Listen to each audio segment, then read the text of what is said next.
जय श्री राम। हमें बचपन से ही बताया गया कि रावण एक क्रूर और अहंकारी राजा था, जिसने न जाने कितने पाप किए और अपने ही भाई को लंका से बाहर फेंक दिया। पर हमेशा जो दिखता है वह सच नहीं होता। जो आपने बचपन से देखा और सुना वह रावण नामक सिक्के का बस एक ही पहलू है। असल में रावण एक महाज्ञानी, महापंडित और महाप्रतापी राजा था, जिसे 6 शास्त्र और 4 वेदों का ज्ञान था। रावण से बड़ा शिव भक्त न कोई था न कोई होगा। तो आज की इस वीडियो में हम जानेंगे रावण की कुछ अनसुनी कल्पनीय बातें जो आपको वाल्मीकि रामायण में नहीं मिलेंगी। जानेंगे कि रावण ब्रह्मांड था या असुर, और क्या था उसके 10 सिरों का असली राज, और क्यों रावण ने राम को दिया था विजय का आशीर्वाद। और वीडियो के अंत में हम यह भी जानेंगे कि क्या रावण भी 7 चिरंजीवियों की तरह आज भी जीवित है, और क्या यह सच में माता सीता की ही बेटी थी। तो चलिए जानते हैं महाविद्वान सफल शासक मीना उस्ताद शिव भक्त रावण की असली कहानी। रावण अपनी शक्तियों से तीनों लोकों को जीत चुका था। उसने यम को भी हराकर काल को बंदी बना रखा था। नवग्रह उसके पैरों के नीचे थे। इतना ज्ञान और शक्ति होने के बावजूद रावण अहंकारी था। दरअसल रावण के पिता ऋषि विश्वा थे, जिसने रावण ने शास्त्रों और वेदों को सीखा, जिसके कारण उसे महाज्ञानी और महापंडित कहा जाता है। वहीं उसकी माता केकशी राक्षस कुल की थी, जिसके कारण रावण में राक्षसों वाले गुण भी थे। एक और रावण ब्रह्मा जी के भी परपोते थे। रावण के दादा ऋषि पुलस्त्य ब्रह्मा के 10 बेटों में से एक थे। रावण ने अपने दोनों भाई कुंभकर्ण और विभीषण के साथ ब्रह्मा जी की कठोर तपस्या की। उसने हजारों सालों तक तपस्या की। रावण हर 1000 वर्ष समाप्त होते ही अपना एक सिर काटकर ब्रह्मा जी को अर्पित कर देता, और अंत में जब वह अपना सिर काटने वाला था तब ब्रह्मा जी उसकी भक्ति से प्रसन्न हुए और उसे और उसके भाइयों को वरदान मांगने को कहा। रावण ने अमृता का वरदान मांगा, पर ब्रह्मा जी ने यह कहते हुए मना कर दिया कि यह सृष्टि के नियमों को अनुकूल है। तब रावण ने वरदान मांगा कि उसे दानव, देवता, किन्नर, नाग कोई न हरा सके, और अपने अहंकार में रावण ने मनुष्यों और वानरों को तुच्छ समझते हुए उनसे सुरक्षा नहीं मांगी, और इसी कारण यही उनके अंत का कारण बने। ब्रह्मा जी ने उसे वरदान देते हुए उसके 10 सिर भी उसे लौटा दिए, और अमृता के लिए अमृत विला दिया जो रावण की नाभि में था। उसे चेतावनी दी गई कि यह अमृत विला सिर्फ अग्नि बाण से सुखाया जा सकता है, जो कि केवल श्री हरि विष्णु के पास है। तुम उनसे दुश्मनी का मोल न लेना। अब इसके बाद ब्रह्मा जी ने कुंभकर्ण को वरदान मांगने को कहा। कुंभकर्ण इंद्रासन यानी कि देवों का आसन मांगने वाला था, पर देवों के चाल से माता सरस्वती कुंभकर्ण की जीभ पर विराजमान हो गई और इंद्रासन की जगह निद्रासन का वरदान मांग लिया। अंत में विभीषण ने आजीवन प्रभु की सेवा और भक्ति करने का वरदान मांगा, जिससे ब्रह्मा जी प्रसन्न हुए और उसे यह वरदान खुशी खुशी दे दिया। रावण शिव का बहुत बड़ा भक्त था, और एक बार शिव भक्ति में लीन रावण ने शिव को सीधे लंका ले जाने का सोचा और कैलाश पर्वत को अपनी भुजाओं से उठा लिया। और जब रावण ने ऐसा किया तो शिव क्रोधित हो गए और अपने अंगूठे से पर्वत को दबा दिया। रावण पर्वत के नीचे दब गया और दर्द से चिल्लाने लगा। तब उसी समय गलती का एहसास हुआ। उसने अपनी भक्ति दिखाते हुए अपने हजारों हाथों में से एक हाथ तोड़ा और उसकी नसों में से तार बनाकर उसे बजाने लगा। यही वह समय था जब रावण ने शिव को प्रसन्न करने के लिए शिव तांडव स्तोत्र लिखा था, जिसे आज भी यह दुनिया शिव को प्रसन्न करने के लिए गाती है।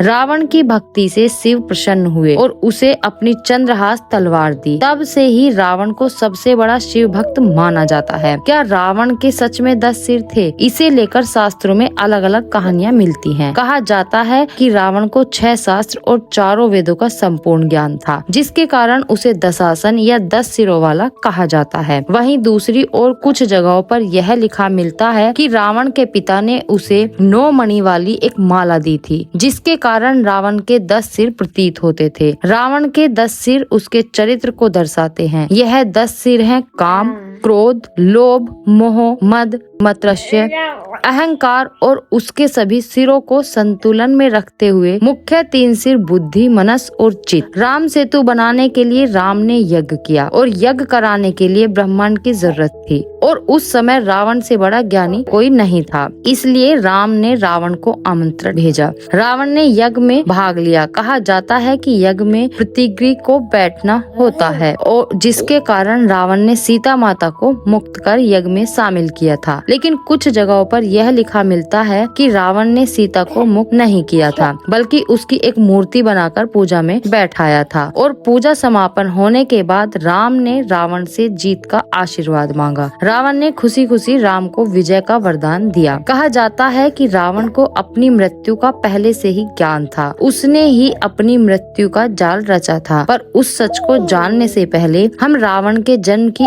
असली कहानी को जान लेते हैं। जय और विजय यह विष्णु के बैकुंठ लोक के 2 द्वारपाल थे और जब ब्रह्मा जी के 4 पुत्र विष्णु के दर्शन के लिए पहुँचे तब जय और विजय ने उन्हें यह कहकर रोक दिया कि यह अभी विष्णु जी के आराम का समय है, जिससे क्रोधित होकर संत कुमारों ने उन्हें श्राप दिया कि उन्हें बैकुंठ लोक का त्याग करना होगा। उन्हें श्राप से विष्णु जी भी सहमत हुए और उन्हें 2 विकल्प दिए कि या तो वे पृथ्वी पर विष्णु के भक्त के रूप में 7 बार जन्म लें या 3 बार विष्णु के दुश्मन के रूप में विष्णु जी से जल्दी जल्दी मिलने के लिए उन्होंने 3 बार उनका दुश्मन बनना स्वीकार किया और पहले जन्म में वे हिरण्याक्ष और हिरण्यकश्यप के रूप में जन्मे। हिरण्याक्ष को विष्णु के वाराह अवतार ने मारा और हिरण्यकश्यप को नरसिंह अवतार ने। दूसरे जन्म में तो रावण और कुंभकर्ण के रूप में जन्मे, जिन्हें विष्णु के अवतार राम द्वारा मारा गया। तीसरे जन्म में वे शिशुपाल और दंतवक्र के रूप में जन्मे, जिन्हें श्री कृष्ण द्वारा मारा गया। माना जाता है कि माता सीता रावण की मृत्यु का कारण बनी, पर यह पूरी तरह सच नहीं है। इसके पहले भी रावण को कई ऐसे श्राप मिले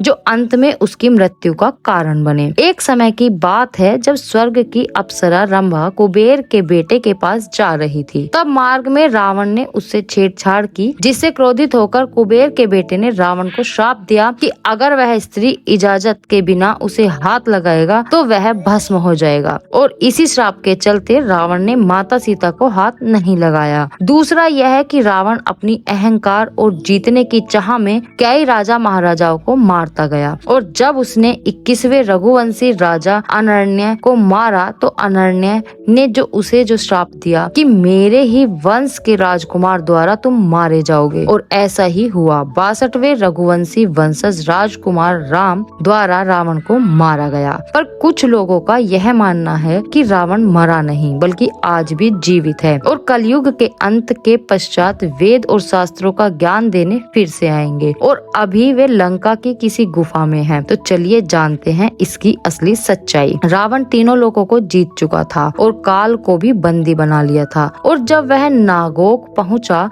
तो नागराज ने हराने से अच्छा रावण से दोस्ती कर ली और रावण की मृत्यु के बाद नाग रावण के शरीर को ले गए और उसे जिंदा करने का प्रयास भी किया, परंतु वे असफल रहे। तब उन्होंने रावण के शरीर को सहता और अन्य जड़ी बूटियों की मदद से ताबूत में बंद कर दिया और लंका की किसी गुफा में सुरक्षित रख दिया और माना जाता है कि रावण कलयुग के अंत में फिर आएंगे। आज तक की कई लोगों ने इस गुफा तक पहुँचने की कोशिश की है, पर उनका मानना है कि जब वे गुफा के पास पहुंचते हैं तो मौसम बिगड़ जाने लगता है, पेड़ पौधे अपनी जगह बदल लेते हैं और जानवर खून खराबे पर उतारू हो जाते हैं, जिसके कारण वहां पहुंचना असंभव हो जाता है। पर इस कथा के विपरीत कुछ लोगों का यह मानना है कि रावण की मृत्यु के बाद विभीषण ने पूरे रीति रिवाज से उनका अंतिम संस्कार किया था। दरअसल रावण एक सफल शासक था जिसके राज में लंका ने सिर्फ विकास ही किया। रावण ने कई ग्रंथ और आयुर्वेदिक पुस्तकें लिखी, उसने रावण संहिता भी लिखी, पर माना जाता है कि रावण को भविष्य के दुखों का ज्ञान था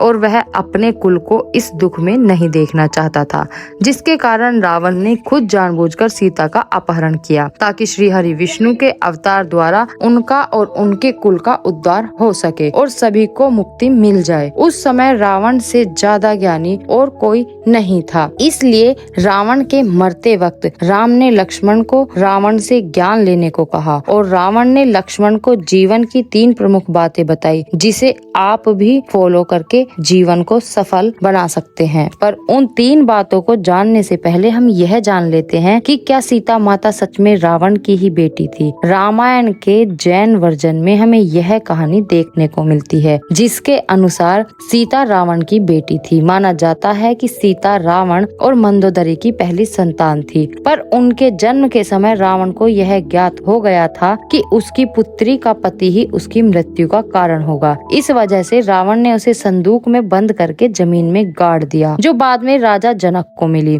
और राजा जनक ने उसे अपनी पुत्री मान लिया। पर यह कहानी हमें रामायण के जैन वर्जन और कुछ अन्य क्षेत्रीय किताबों में देखने को मिलती है, जो कि रियल रामायण की किताबों से अलग है, इसलिए इस पर पूरा भरोसा नहीं किया जा सकता। वैसे इसमें आपकी क्या राय है कि सीता माता रावण की बेटी थी या नहीं? कमेंट करके जरूर बताएं। अब हम वह 3 बातें जान लेते हैं जो रावण ने लक्ष्मण को बताई, जिसे आपको भी अपने जीवन में उतारना चाहिए ताकि आप भी एक सफल इंसान बन सके। पहली बात यह है कि किसी भी शुभ कार्य को जल्द से जल्द कर लेना चाहिए और अशुभ कार्य को जितना हो सके टालना चाहिए। पर रावण ने राम को पहचानने में देर कर दी, जिसके कारण वह मारा गया। दूसरी बात यह है कि अपने दुश्मनों को कभी कम नहीं समझना चाहिए, लेकिन रावण ने जब वरदान मांगा तो अपने अहंकार में उसने मनुष्य और वानरों को तुच्छ समझते हुए उनसे सुरक्षा नहीं मांगी और वही उनकी मृत्यु का कारण बने। तीसरी बात यह है कि अपने जीवन के रहस्य किसी को नहीं बताना चाहिए। रावण यहाँ भी चूक गया। विभीषण को उसकी नाभि में स्थित अमृत का राज मालूम था, जिसके कारण रावण मारा गया। तो यह है 3 बातें जो आपको भी जरूर ध्यान में रखनी चाहिए। रावण सिर्फ एक राक्षस नहीं था। माना कि उसने लंका अपने ही बड़े भाई कुबेर से छीन ली थी, पर फिर भी रावण के काल में लंका ने सिर्फ विकास ही देखा, जिसके कारण आज भी लंका और भारत की कई जगहों पर रावण के मंदिर उपस्थित हैं और उसे आज भी पूजा जाता है। रावण एक महान चिकित्सक और आयुर्वेदाचार्य भी थे और उन्हें भविष्य की बीमारियों का पहले से ज्ञान था। इसी वजह से उन्होंने आयुर्वेद पर 7 पुस्तकें लिखी। रावण जैसा ना कोई था न कोई होगा। रावण की शिव शक्ति ने शिव को भी प्रभावित कर दिया। तो यह थी महाज्ञानी महापंडित रावण की असली कहानी, जिसकी जिंदगी का बस आपको एक ही पहलू मालूम था, जिस जीवन का अंत प्रभु श्री राम ने किया। और अगर आपको वीडियो से कुछ नया जानने और सीखने को मिला तो हमें कमेंट में जय श्री राम जरूर लिखें। धन्यवाद।